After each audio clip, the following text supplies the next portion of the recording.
You're listening to the C1D Paintball Podcast. Remember to subscribe to us on YouTube, Spotify, and our Discord. Hey there, welcome to the C1D Paintball Podcast. I am one of your hosts, Andrew.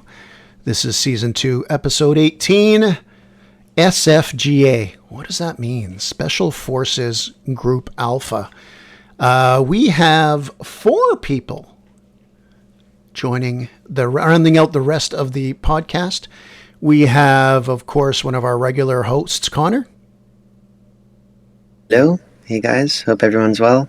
I feel bad for the 4 people that have to read this, and they're like, what the hell is SFgA? That tune in a few minutes too late, but yeah. They know my spelling. Don't worry about it. Jeff? Glad to be here. I know what happened.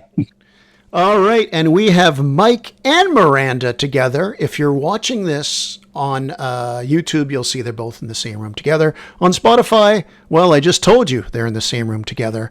How are you two doing this evening, this day, whenever we're recording this, because we have to be ambiguous? Too bad. We just got back from a cookout, 90 degrees out in the hot sun, but we had a good time with some family and friends. And lots of food, Makes yeah. it worth it. Perfect Sunday. Yeah. Perfect Sunday. No dishes. Did you have to bring your own food with you, or did they supply everything? We just brought a couple packs of hot dogs and buns. That was our contribution. and Let's go. And remember, guys, they do not have to cook next D-Day for them. We'll get them a pampered tent because they served up some amazing grub. Now, Mike, Miranda, and Connor played at the Tippmann Challenge held at Mirabel Paintball yesterday.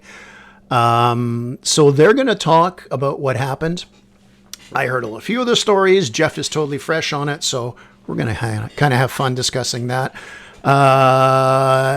It's called Special Forces because when C1D has official big games, it's called Expeditionary Force. We have a lot of people there. We throw a lot of people. Sure, the first couple of Expeditionary Force was like 4 of us, but that was everybody. But so Special Forces is when we have smaller groups go in together, represent, but they're not taking a D-Day commando. When we do show up with 30 people, you're taking a bigger role. So we thought we'd call this Special Forces. We also have the Covert Ops, by the way, which is when Connor and I a couple times have helped out Conrad and played airsoft with him. So in case you were wondering.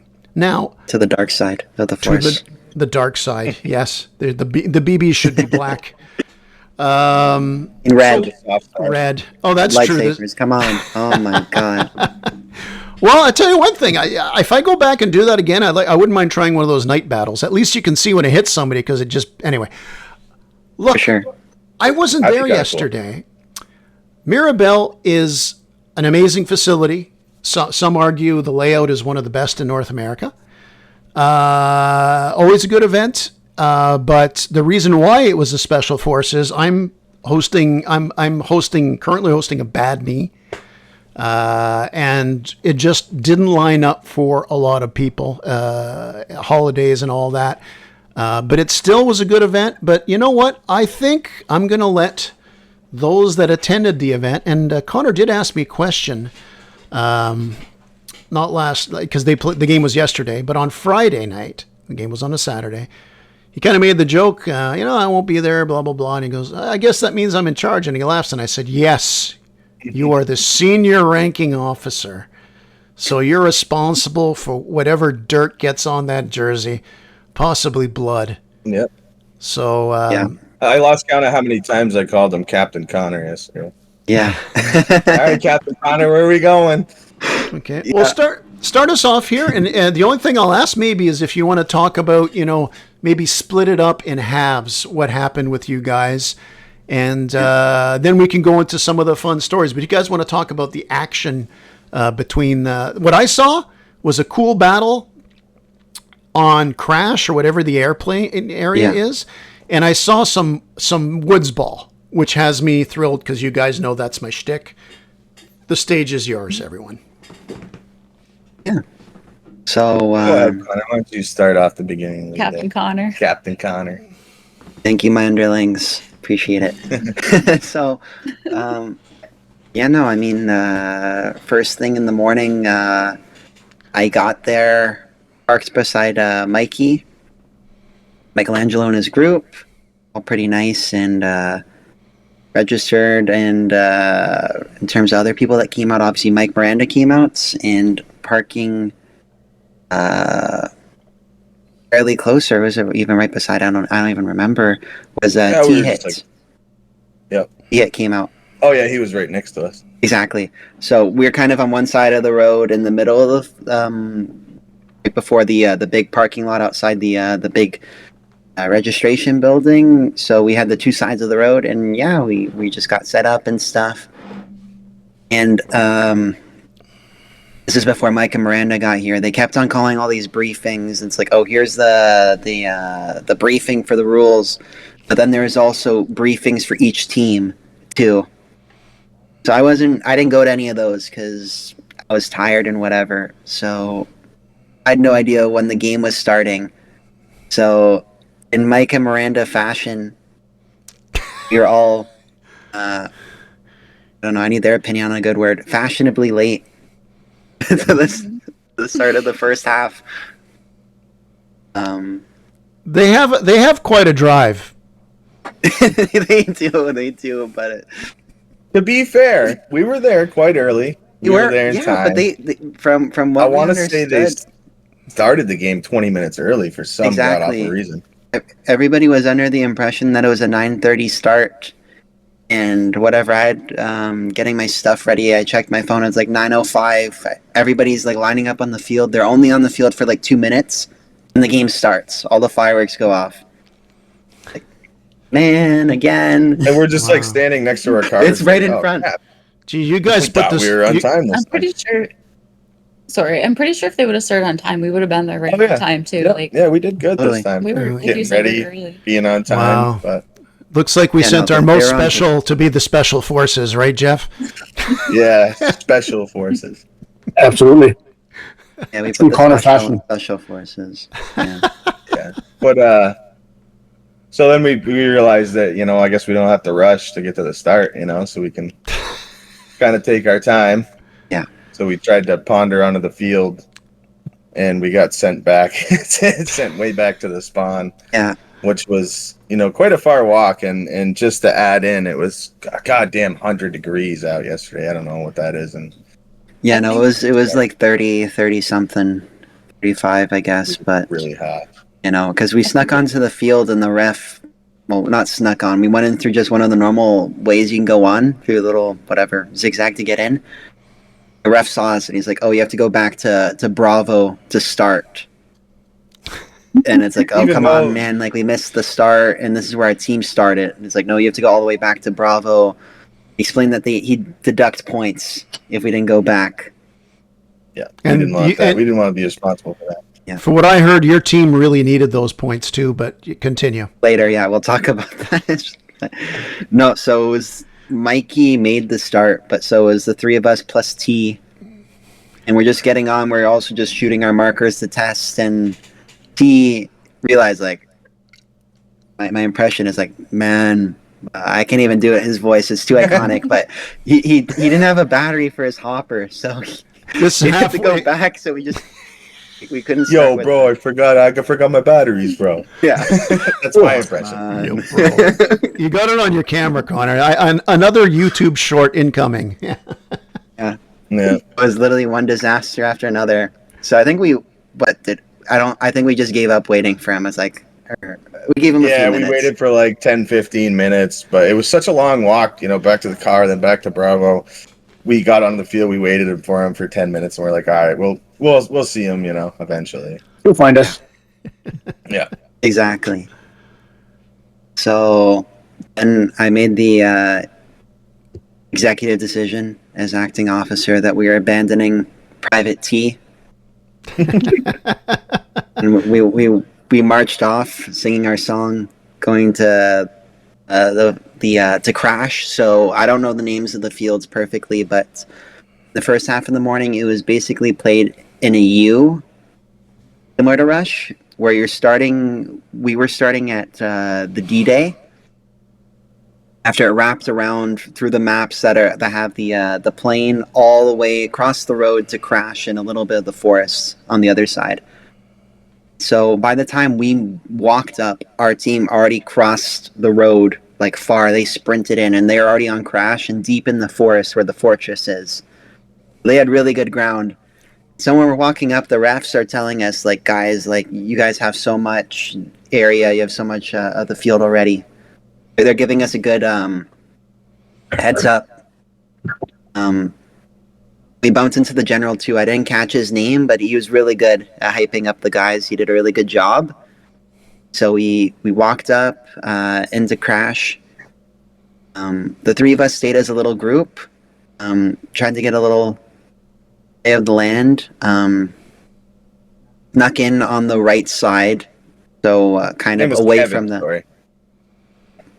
I have to look it up. Away from the little warehouse hangar thing.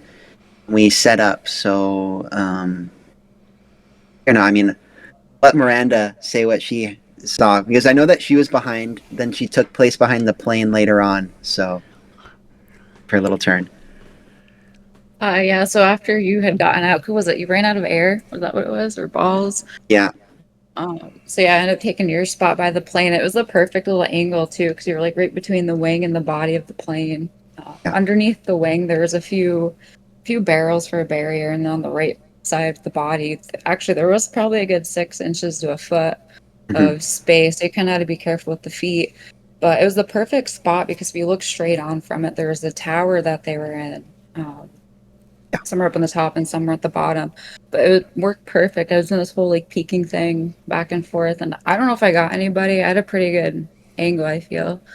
And then I think before you got out, though, you were up a little farther. But yeah, I feel like we had a really good coverage. Like, so I started behind in the back, and then Connor, you were at the plane, and then you were up farther. So we had a good little corner. I think that was a pretty vital spot to hold. Sure. To keep. I mean, if anyone's looking at the map, I just posted in there. It's kind of like a Z-shaped, like spot with the speedball field there, and them coming out of the woods. And if they were to have taken that corner, which I'm pretty sure they eventually did, but we held them there. I mean, that was our first big battle 20, 30 minutes. I'd like to think that we had, we did a pretty vital thing, and there was only 4. Sure. One guy, maybe random, would come in and, hang out with us, but it was basically us three, holding that spot down.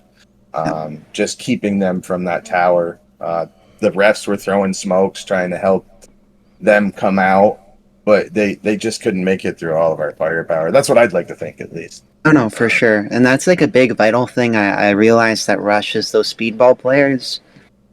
As much as they like to run in, they know that certain areas is just too crazy. And so they really held the corner. Is that there was the... I'm trying to look at the map. I guess it's parking 2 that was right beside it. And so there's the netting. And so they're playing behind the netting. And then connected, like on the other side of the netting is the tower. So they're behind the netting on the corner and behind this tower, which they're going onto the second floor as well.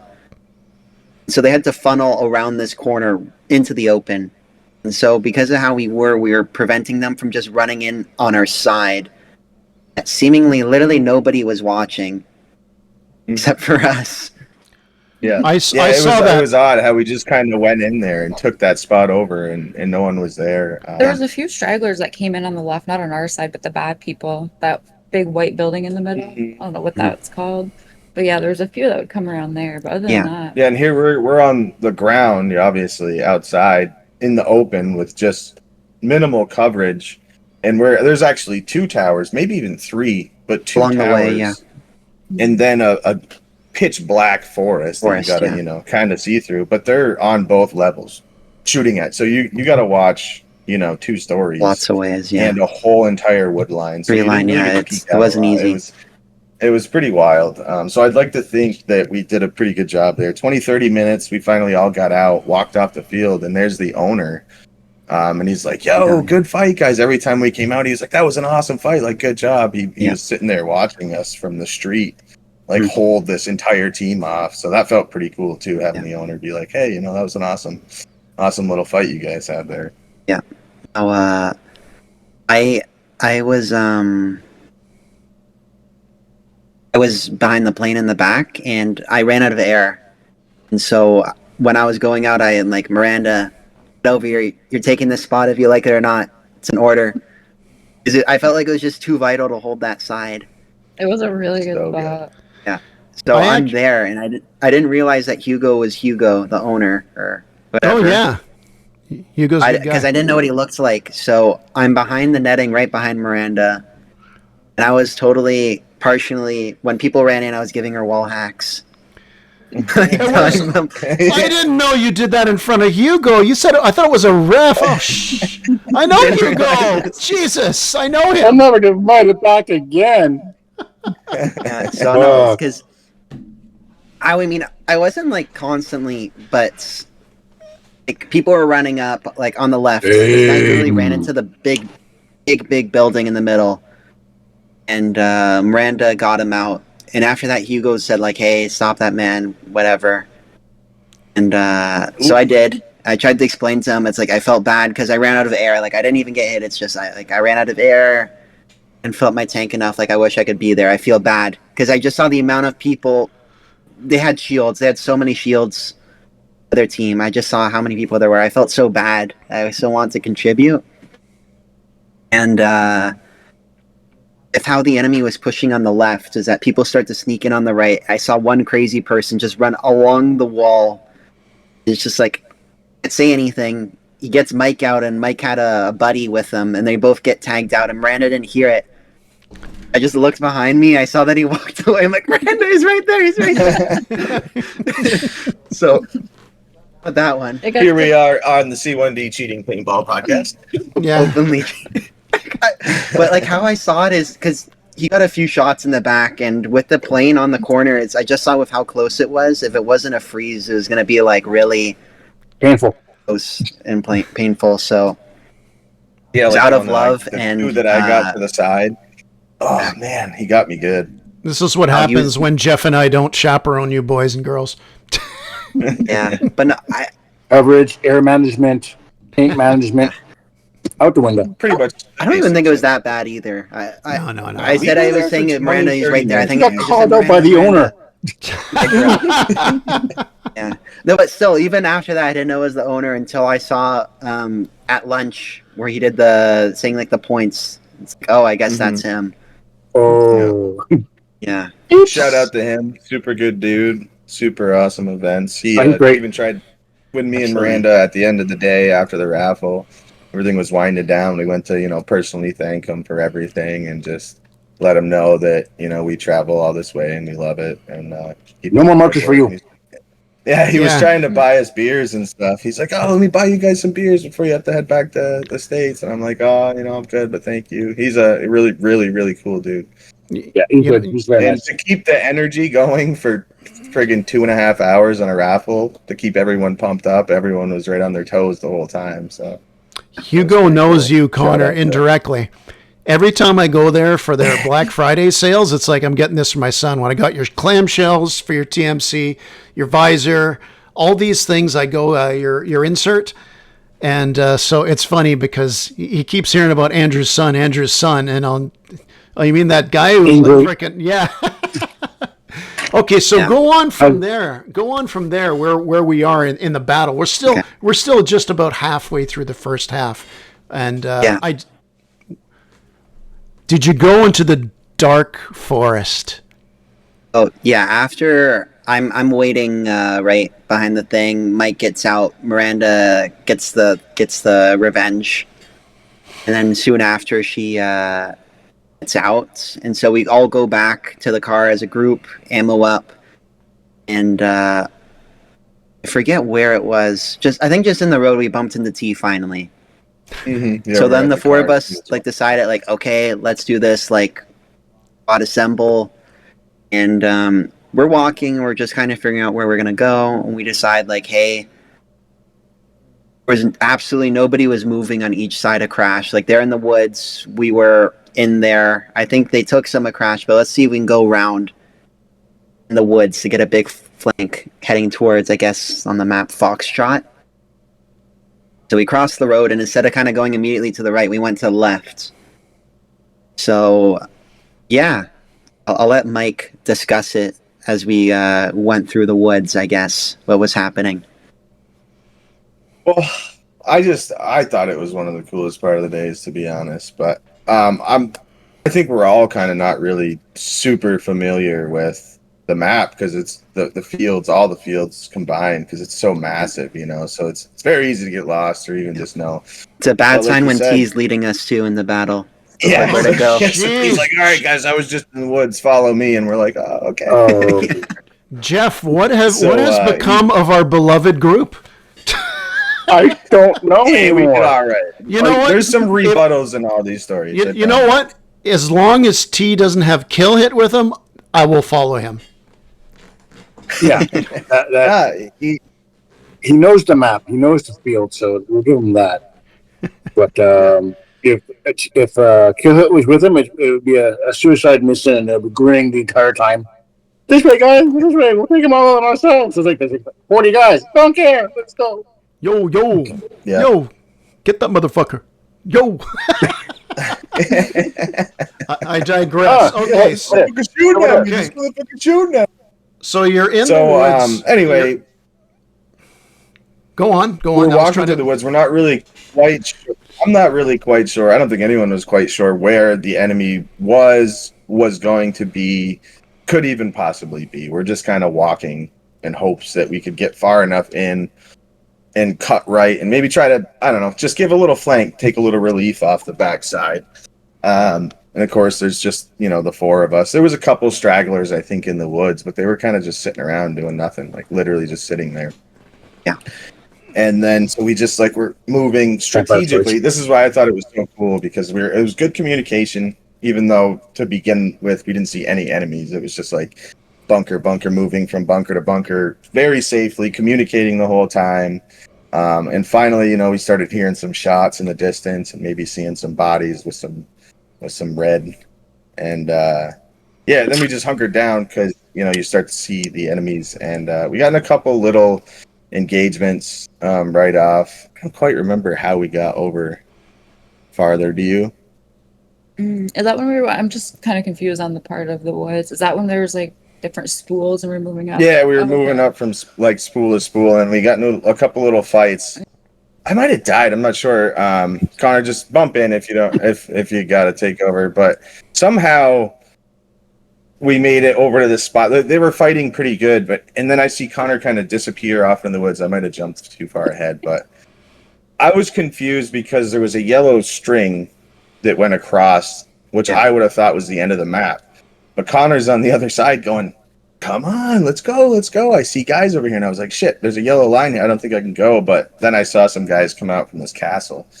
But anyway, we're moving forward, and then all of a sudden it was just absolute mayhem. We hit this line of just, I don't know how many people. It must have been 20, 30 people, just they were all hunkered down, just waiting for this kind of flank, I think. And I think within 5 minutes I got taken out. So somebody else is going to take over the story. Because we were about 15, 20 minutes. And if you get taken out, you got to walk all the way back to Bravo and then all the way back. So I might have missed a little bit. I believe you, Miranda and Connor were. Oh yeah, because that's when you were like, "Oh, tell Connor I died." Oh yeah, I was like, "Tell Connor I died. I'll be back in friggin' 20 minutes. I gotta pee." Can I have a quick What's up, question Dan? here, guys? I feel this is an obvious answer, but I just want to emphasize what hopefully is an obvious point. The four of you with T are moving up in the woods. You guys have played countless games at Warzone. You've played big games together. Did you guys worked well as a unit advancing up, I would imagine? Good communication? Do you feel it helps? I thought it was great. I thought we communicated very well, made sure that anytime we saw enemies, and everyone was moving one at a time. It wasn't like we were all just running around sporadically. I was kind of in the back, so my camera angle would show everyone just Connor would move, or T would move up, and then Connor would go to the left, and then I would be with Miranda, and I would send her, let her know I'm going to this one. And granted, for the beginning of it, we probably didn't need to be so sneaky, but I just thought it was so cool how much of a unit we were and then we all of a sudden we got to where we saw enemies, we communicated where they were before we engaged. maybe T didn't. Maybe he just went to town. But either way, it was really cool. It was one of my favorite parts of the day. Just being in the back and watching everybody, like you said, communicate and be strategic like that, and moving through a place where nobody was. So again, we were like, I'd like to think that we were doing something, that day as a little squad. God. I don't know if our communication was on point then. Maybe I was in the back and I couldn't hear great, but no, because we were walking up like cover to cover, spread out like pretty wide too. Like we could all hear each other, but we were spread out enough that like if we started to get shot at, we're not all instantly dead. Like we're not stacked on top of each other. Mm-hmm. I was on the far left. And a big thing why we were so slow is we don't know the field, but we have no idea where our team is. So we don't know if the people, when we do see a head in front of us in the distance, we don't know if that's a friendly or an enemy. I'm on the left side of like our line, and I see a yellow one of us walking back. He's yelling in French. He's saying that, hey guys, at the fortress, we have it. There's at least 20 or 30 reds coming. So I yell it back. I repeat it in English so that hopefully people can understand. I just ran and I saw the little line that Mike was talking about, the yellow line. It looked like a boundary line. I see people over it, so I just go under and I just run until I hit like basically guess what feels like as far up as I can go. And then I'm just looking back all the time. I'm like, shit, I'm here by myself. Maybe communication broke a little bit there. It broke. But up till that point, it was super good. It was. No, it did feel cool. Like we were all going up little by little. But no, so I'm up there. And so that's why, because I never got into the fight with you guys. I didn't shoot anybody until I was on my own. But eventually I kept on looking behind me and I saw two big fog lights like on the front of like a semi truck.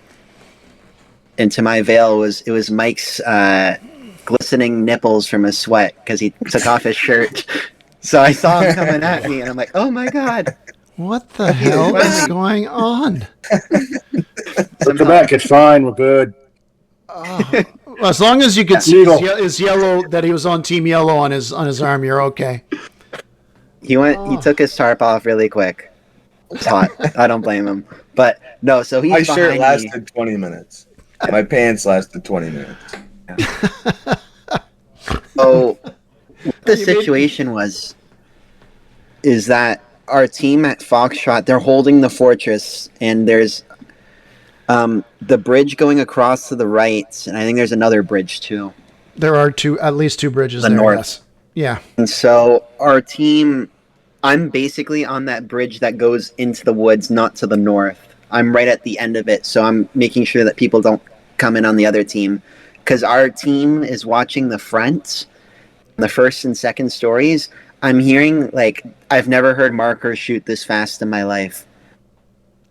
I'm honestly just scared behind this thing. Yeah.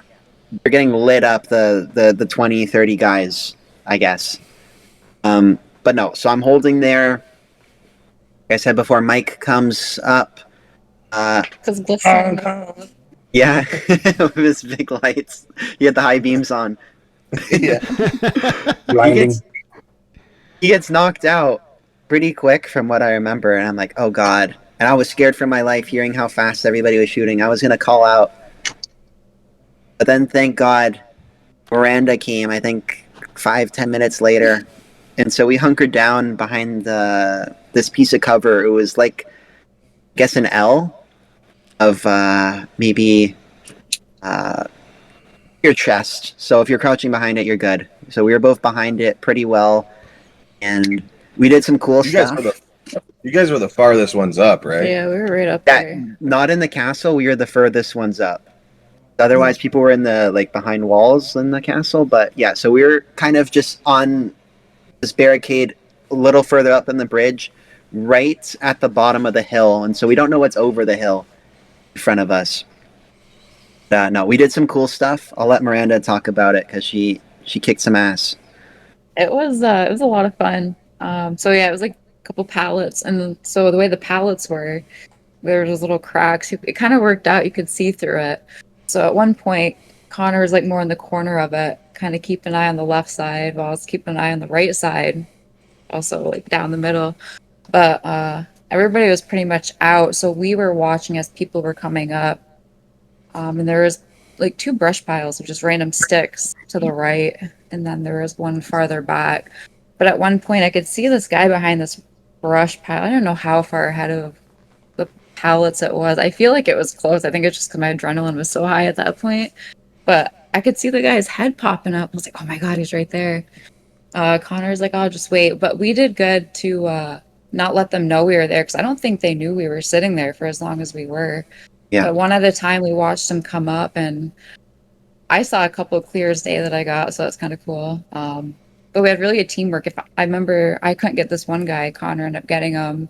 There was somebody all the way on the right too, some random person keeping track of people on the other side, which helped, because I think there was there a trail to the right? I think it might have Yeah. came up.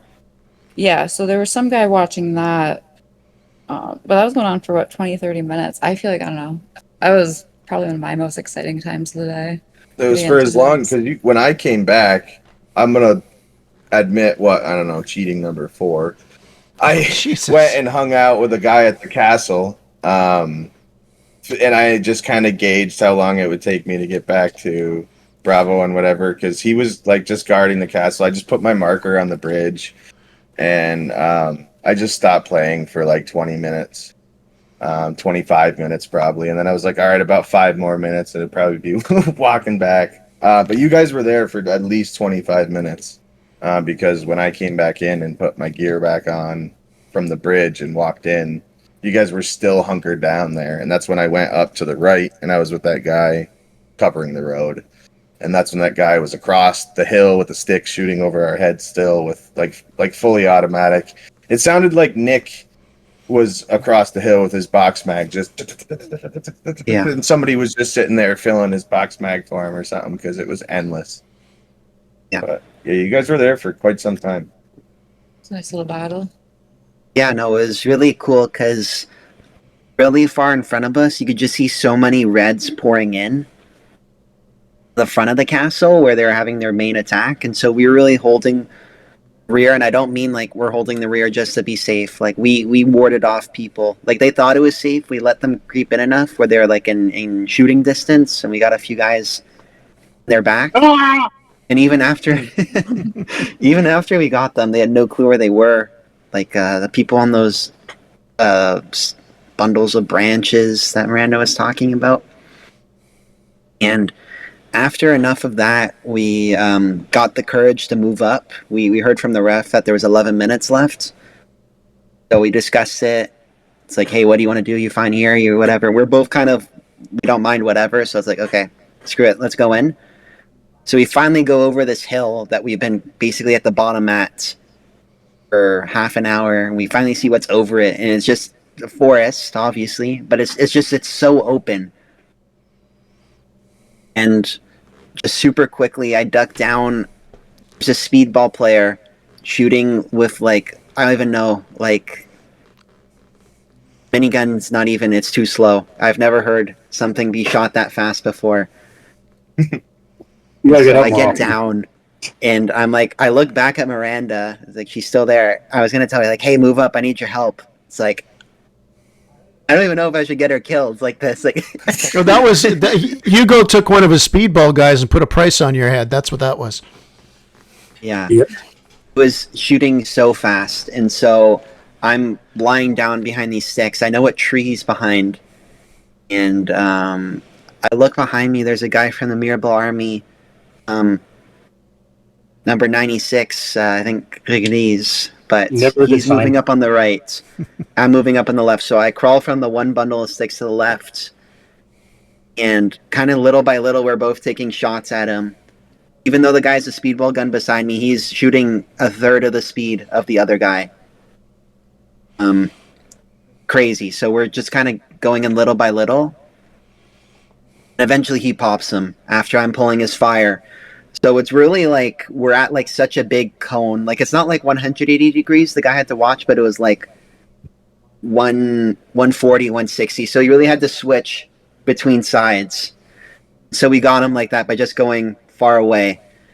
And after that, like I said, the forest is just so you can see everything. There's no cover, it's just the trees. There's nobody, there's no leaves, no bushes really. It's just whatever. You just see it's open.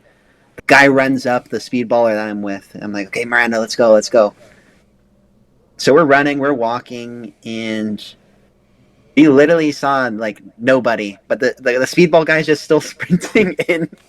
It's like, what the hell? And so I'm just walking. It's like, okay, I catch up to Miranda, and we're just walking. Don't know how much time's left. It's like, okay, let's go shoot some guys basically in the back.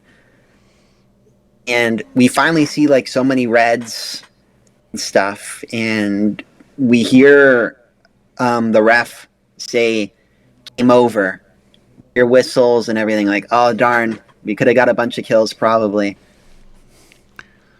And that's how the first half ended? No, Oh, it's not how it ended. So well, it the was ref game called. over, but then after a few seconds you hear shooting start, like one guy, then you hear two guys, then everybody starts shooting again. So it's like, oh, I guess it wasn't game over. I guess somebody got hurt maybe in the woods, because I heard it in the woods, not in towards Crash, because right now we're behind Crash. We've looped around behind it in the woods basically. Just casually walking through. So we're just casually walking through. We see a guy and we're like shooting the other way, and like we're just slowly walking up to him. Eventually he keeps on turning around looking at us. I think at the third time he finally puts his marker up to shoot us. And I'm like, is the game over? He's like, oh, are you sure? So then after it's like, okay, because he said, okay, I'm dead. It's like, no, it's fine. We'll just go back around. And so we walk back, and I was like, okay, I guess the game's not over. Let's go get guys. So we go back to the fortress where we were hunkered down, and now T-Hit's there and Mike's there. I think we got two other speedballers. I'm like, guys, it is wide open on this side. Let's go. Let's run now. Because we saw so many guys. And by the time we finally made it back, it was game over again. For real. Yep, the second time. For the real time. So I thought I misheard it, but I spoke to Mikey that was on the front line at Crash. He said that the game ended. Everybody put their things down. Somebody he knew, not part of his team, but somebody he knew, saw that he had extra balls, so he just started shooting them. Oh no! He started shooting at them, and so the game restarted. So And that's going, Game's what not the hell? over till it's over. Instead Yeah, of so I calling guess the they- police, they just decide to play a few extra minutes. Boys will be boys. the game extended by 5 or 10 minutes, and No points counted. yeah. I think it was mostly a standstill anyway of just speedballers just honestly Yeah. getting rid of the rest of their pods. Exactly. But There- it was a pretty good half. It started off a little bumpy, and then it ended up with some pretty cool little moments, like tiny squad moments. We didn't really mingle with any big groups because it mostly would end up with just these shoot fests back and forth, nobody really engaging. But when you kind of broke off into smaller units, you could move around the field and actually get some stuff done. Granted, we didn't get any flags, but I'd like to think that we held some vital spots and did some pretty cool things for a sec. Absolutely.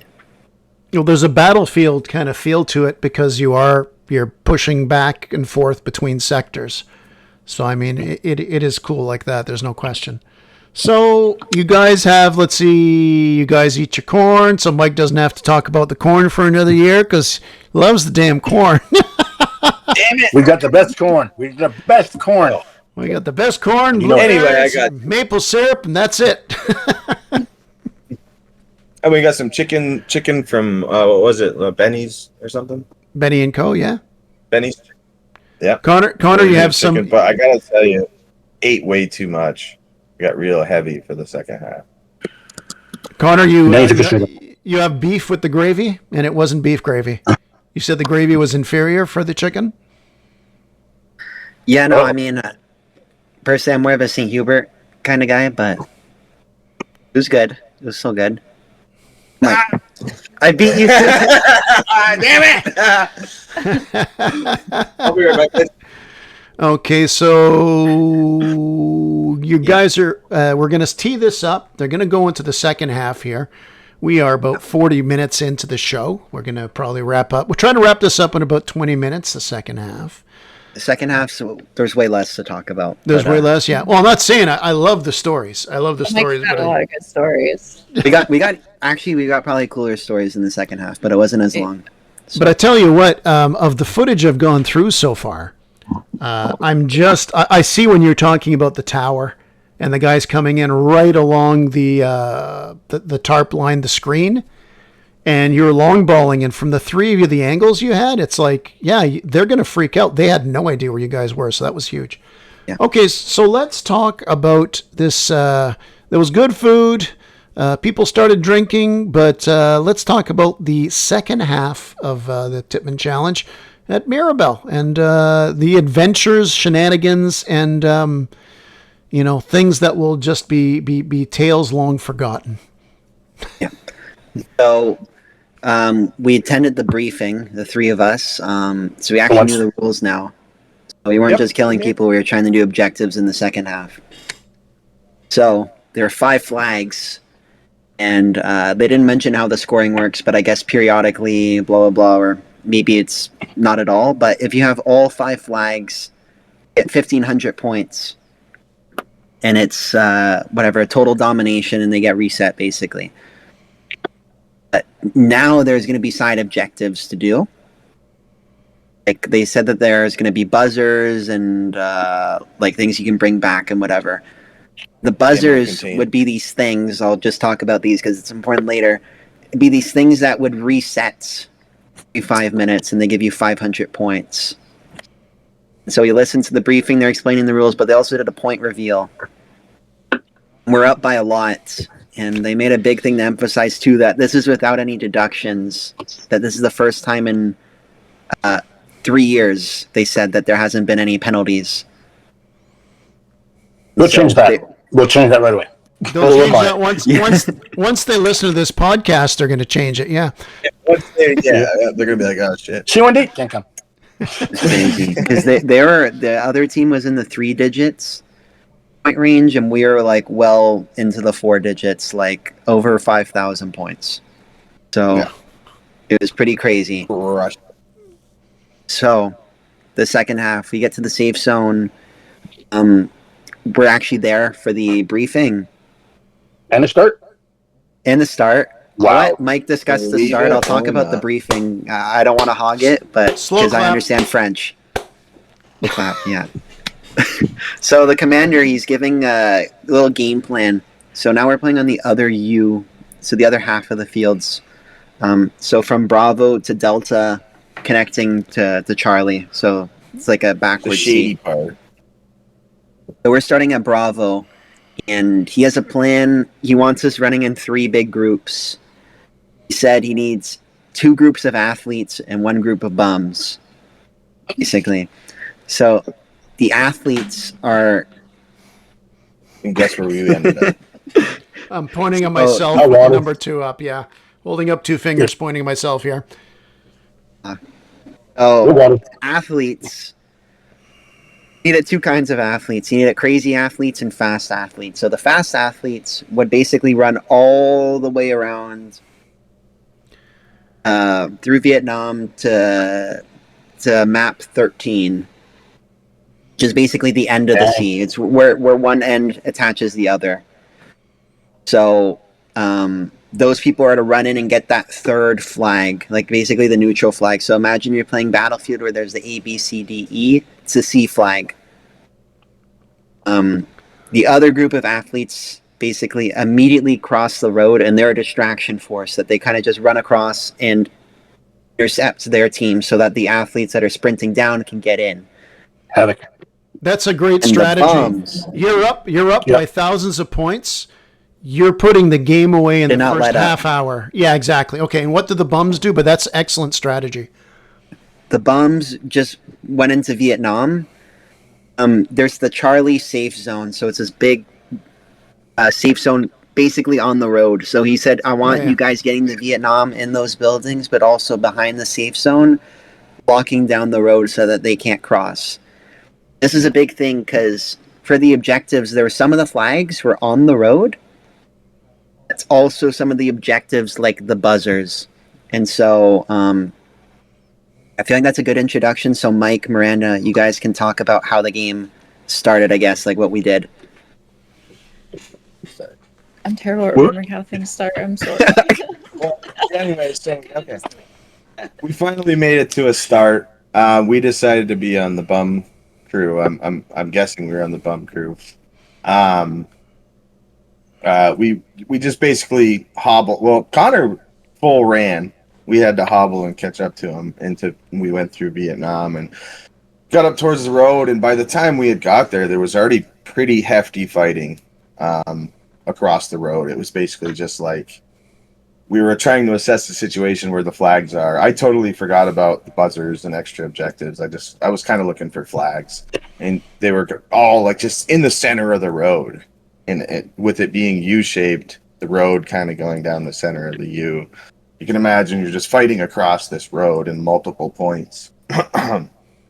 So I had busted out my Delta Elite fully automatic, loaded up. I felt like I needed to shoot some extra balls, so I was feeling extra shooty. Like, even if I just saw a glimpse of red, I was just unloading across the road. It was a lot of fun.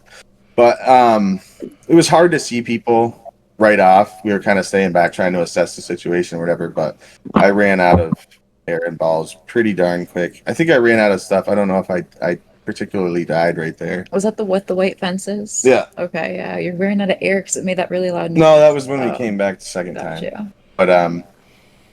But we went back. We had some good fights right there, some random, fights, but I believe we had to go back to the car to get the rest of our stuff. Or at least I did. I was like, I'm going to go back and get some stuff. I went back. I was like, this is going to be the last, hurrah. This is the last, like, whatever. We're far ahead. Let's do some shooting. You know what I mean? So I went back and got all the balls to bring them to our safe zone. That way we can just go back and reload and just go hard. I aired up my gun. I did all this stuff. I was ready to shoot 2,000 balls easy. And so we run back in. I believe we met up with Connor. We were all, kind of in this one little spot. I took 10 shots, and all of a sudden, I blew like a gas, something in my marker. Just blew it to shit. And all my air, all my brand new air. I had all my full pods. I'm like, brand new fresh air. Yeah. So I'm like, I can't. What am I going to do with all these balls? What am I going to do? I was like, I didn't want to let it like, ruin my mood or whatever. So I just set my marker down. I was like, I asked the ref, I was like, hey, I'm just going to stand here and kind of help my team do what I can. I'm going to, pull in Andrew. And so I'm just standing there, like, trying to tell people, there's people over here, people over there. And Connor's like, I believe Connor just came up to me and said, like, are you ready? Like, are you ready to go? You ready to go do this buzzer? And I was like, oh, shit. Yeah. Okay. All right. Where is it? Let's do it. Let's do this buzzer. And I learned that works with Alex when I told him to go for the suicide run for the flag. Yeah. Like, you're running for the flag, right? He's like, I guess I am.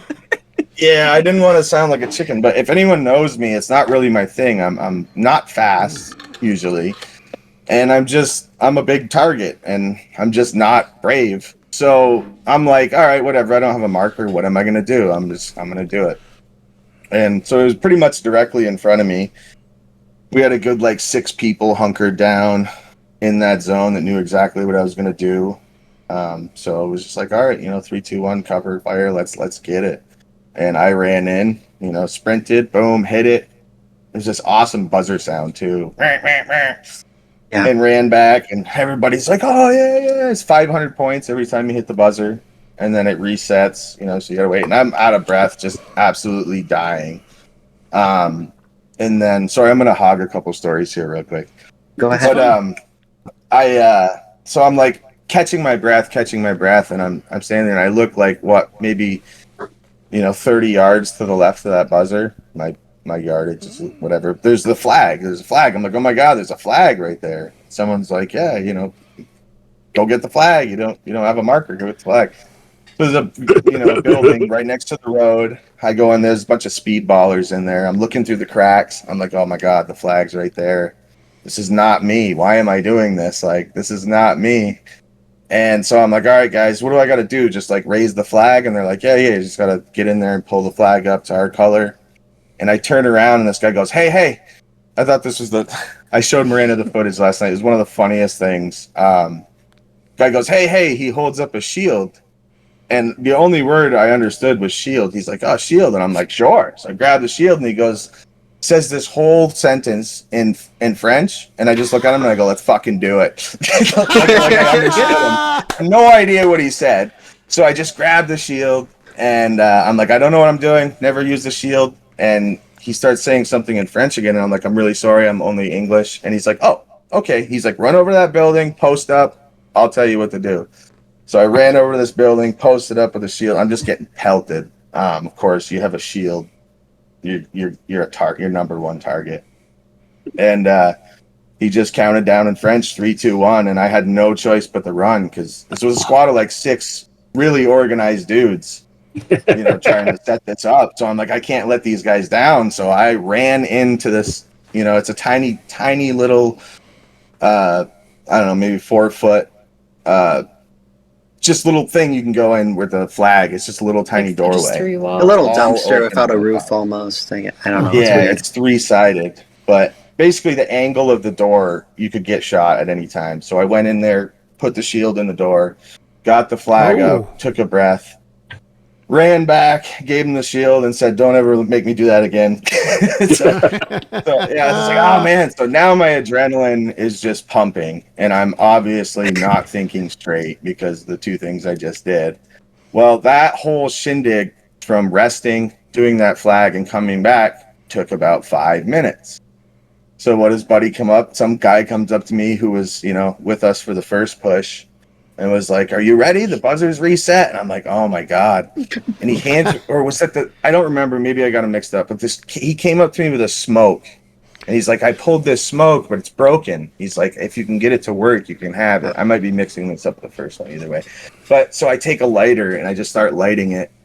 And all of a sudden, both sides of the smoke just explode. And I'm like, oh, here we go. So I just full sprint out there with a smoke in my hand, throwing it, and everyone's shooting over my head. Hit the buzzer again, come back, and I was like, all right, I just did all the work that I'll be able to do forever. So, long story long, I got 2 buzzers and a flag, no gun, no shirt. I thought it was pretty intense. Thank you, sir. Thank you, sir. Yeah. I know Jeff's on his knees bowing right now. I'm saluting. For those of you listening on the Spotify, I had to stand up and salute that young man.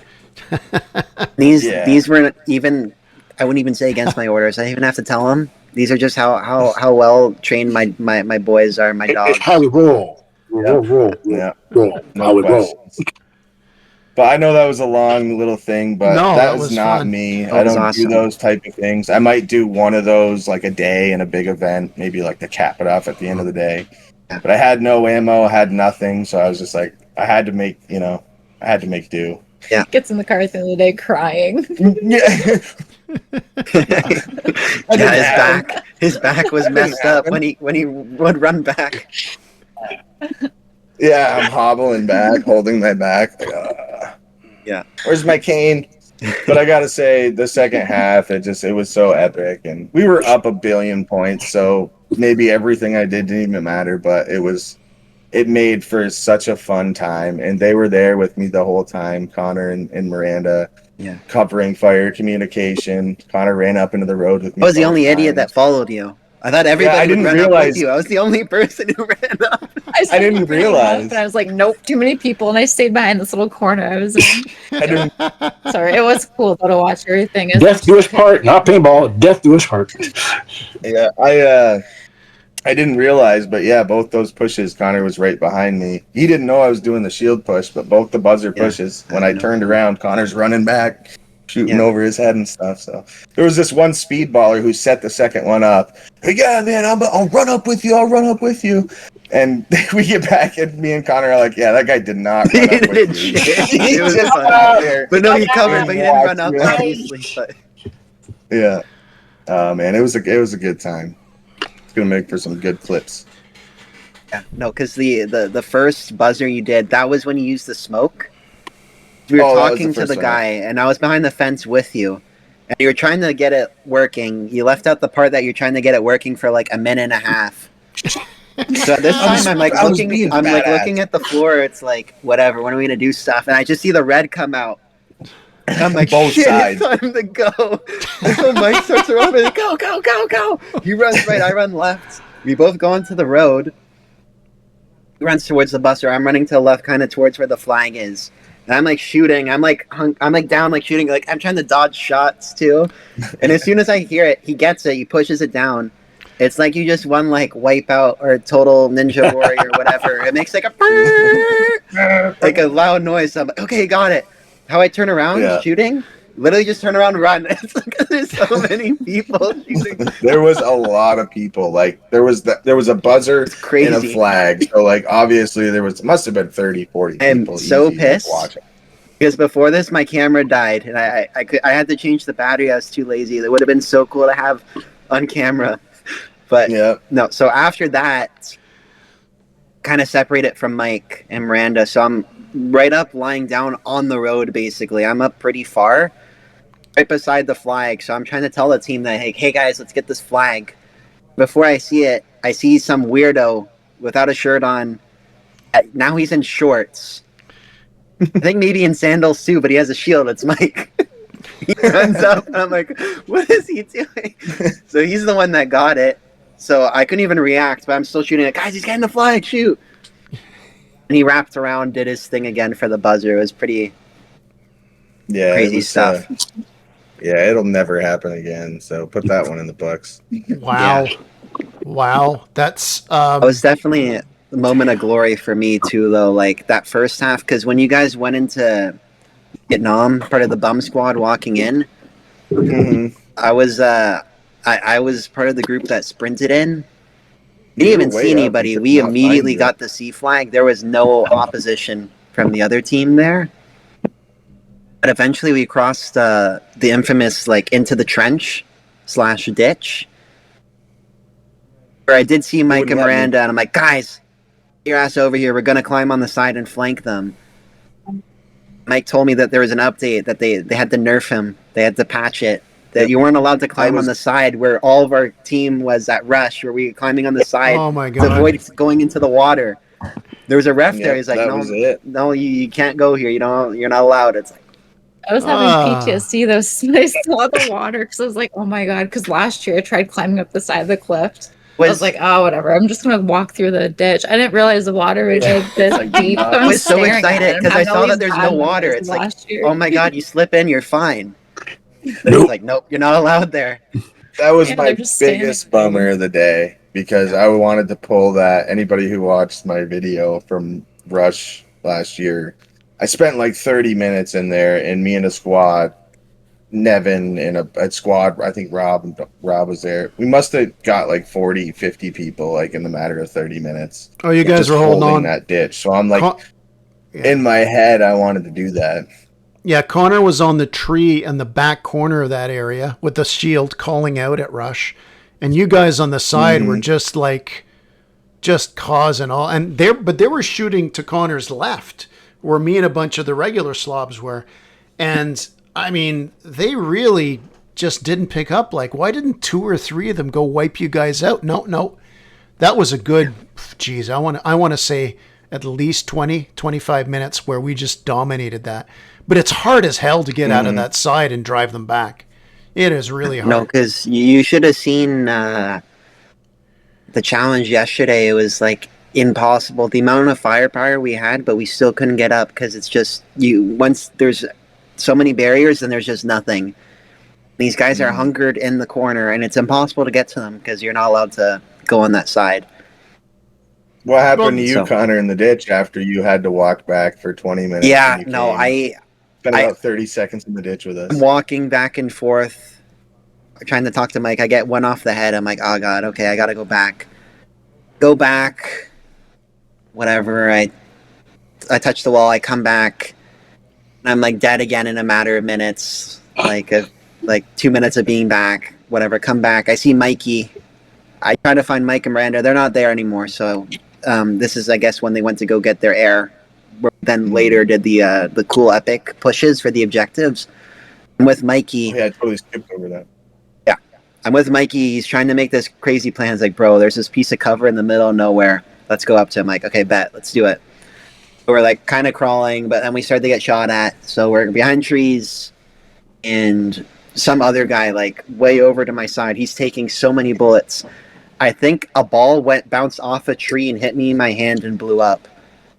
And I'm like, oh my God, am I out? And Mikey's like, technically, but I didn't see anything. So I was like, okay, no, I don't care. 5. I'm going out. So I went out. Oh, you because he knew it was BS, right? That it's like they didn't know we were there and stuff. So it's like, okay, whatever. And so by the time I made it to the safe zone, then I saw Mike and Miranda return. It's like, okay, let's do this. We did the epic things. So yeah, but no, especially too after Mike used everything in his in his tank, like not his air tank or hopper, but all his energy. His life tank, basically. Yeah. Yeah. He still had plenty of balls left. So with all the spare balls he had, he was just passing them out like candy. To all these players. I just saw made a lot of happy boys. Super, super nice. And I wish he was wearing our jersey for that to give us some goodwill. Damn it. Because I was really happy with how he was treating everybody and getting everybody going to hold down the objectives that we had.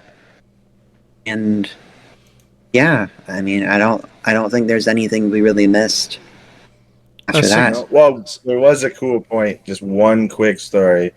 Of course, I wish you had a fully automatic because it would have made for kind of a cooler video. But I did steal it. I saw a short somewhere where some dude had a bunch of pods, and he was just standing next to a guy with fully automatic, and he was just sitting there dumping him into his hopper for him. So I was like, "Oh, Connor, my gun's broke. I got all these pods. Like, I want you to just keep shooting like this with the A5. I'm going to open the hopper, and I'm just going to keep dumping pods in there." We didn't have many targets, but we were able to manage to, he was shooting, and I dumped the pod in for him. It made for a pretty cool little video. Sure. I think you were dumping them in. Maybe I was with Miranda, but one of the guys just got the flag, and he must have got it. He's covered in purple and blue, like totally was out, but he still got it. He's just walking away, still shooting, because he's not putting his hand up. It's like, dude, come on. Yeah. That was soon after you're dumping it in. It was pretty kick-ass. Yeah. Yeah. A lot of good times overall. Bumpy little start. It was hot. We didn't do a lot of moving around, a lot of hunkering down. I will give props to the field for realizing how hot it was and how open of an area we were originally playing in. No cover, no shade at all, besides the little portion of the woods. So they actually rearranged basically everything, changed the game to cater for people to where the second half was actually fully in cover. You were always in shade. Well, they wouldn't die. And he was, yeah, basically if you're in the sun, in a big open sun, Connor said, you're kind of out of bounds. You were, so I will give them props for, catering to hundreds of people, realizing it was too hot, too open in the sun, and actually changing everything. They moved all the flags over during lunchtime. They worked all through lunch to make sure that the players were safe for the second half. That was super cool, I thought. Absolutely. No, it was a bummer not to play basically on all the stuff, especially how in the first half that we were on there half the entire time. We didn't play on any of the cool maps at Bravo or I guess it's Alpha. But no, I'm happy. As much as I want to play on D-Day and stuff, it's, playing in the sun, and that there would have been some incidents either with people, exhaustion, or just you're in the sun, so hot, people are going to get aggressive. There might be an incident or two. So it was a really good move to move everything. Well, we talked about Hugo earlier. Hugo, look, Mirabel has a very, very good reputation. I know some people complain it's a bit it's a bit more expensive than some of the other local fields, many of the other local fields. But look, you get what you pay for. It's a well-tuned staff. It's an outstanding facility. And for them to be able to pivot like that, it's not a money grab. It's a good community there. So I'm not surprised they would do something like that for you guys. So you guys won, right? Yeah. Oh, absolutely. That without that being said. Okay, Jeff, sorry about that. No, it's even like the brand name paintball players that do the circuit around all the rec fields still recognize Mirabel as being one of the best fields that they play. From the graveyards being fully equipped with air and water and paint to just the whole layout, they love it. Reaper has voted it. Mr. H loves the field. They also love Montreal, but it's nothing but praise from everybody who plays the field. Okay, so it is a top-notch field. All right, so now I wish I would have played on one knee. So you'd be carrying me up on the stretcher. I'd be dead. I would be dead. I would not. I would have saw that spawn. It's like, just give me your drone, Mike. I'm going to fly the drone for the next couple hours. All right. Well, I guess we're wrapped up with that one, and I just can't wait to continue to going through Connor's footage and putting some of that up. I can't wait to see what Mike pulls out there. And so I'm wrapping it up, guys. Anybody come up with something here? I don't want to cut you off, but okay, I have a question for Jeff. Okay, cool. He wasn't expecting the question. I need his paintball is 80 billion years of expertise. Why would it be that the paintballs literally smelt like literal Oh my god. death? They smelt like Rotting poop, animals. like horrible. Dead animal. Have you smelled them, right? Yeah, they smell like it just smells like a damp basement, like rotten. Well, the thing you have to remember They're fine, that though. They played fine, but they just smelt horrible. Oh yeah, they they had the high heat. You want to answer? My. Go ahead, Andrew. No, I'm saying let Jeff talk. Well, part of what it is that they're gelatin based. So gelatin is basically usually broken down from animal tallow, animal fat, and whatnot. So with the high heat and a high temperature, we just smell it. It was just breaking down faster. Like, I don't know what they're making them now. I'll talk to a friend of mine who used to work for ProCaps and a GI Sport paint. I have a few guys I know, and I think that's primarily because it's so much of it and it's such a high heat. It just started breaking down quicker than we're used to. Like, you were like, the Humidex was at 38, almost 40 degrees yesterday. So things were cooking on the surface. So it was just breaking down that much faster. All that paint that's just been so it's not necessarily the paint itself that you're smelling. It's all that paint that's been broken and shot. That's already just basically cooking in the sun. Well, I got a bag of that smelly shit in my garage. Oh, I shouldn't have eaten any of that. Little ranch on it, change the flavor. Okay, so I'm cutting the show short here. I am jealous I didn't go. I want to see the footage. Mike, I need to see the footage. I want to thank Jeff for joining us. I want to thank Connor for joining us. Mike and Miranda. We got lots of stuff happening here. It is, the season ain't over. Well, you know what? We're always doing something, even when the season's over. I want to thank everybody who joined us. Chris in the audience again, always loyal with that. If you're listening on Spotify, you just happen to trip across it, why don't you hit the like or subscribe or whatever it is there that reminds you when these things come out. If you're watching on YouTube, please subscribe. You hear what they talked about, just going out there having fun. I know big games can be a little more serious, but it's still there to have fun. And if your idea of having fun is ruining everybody else's day, well, you're listening to the wrong podcast. The crew, the small, tight crew that represented us yesterday, I couldn't be prouder of all those guys. They did well. I can't wait to hear more stories. Thanks for listening. Remember, at the end of the game, at the end of the... Oh, shit. Do I have to redo that whole thing again? Damn it, to restart the whole podcast. Can I start Restart- from line 8? At the end of the day, it's just a game. And it's a podcast that I can edit out. But you know what? Yeah, thanks for listening. Thanks for listening, and don't forget to like us, rate us, and tell everybody about us. Thanks for listening.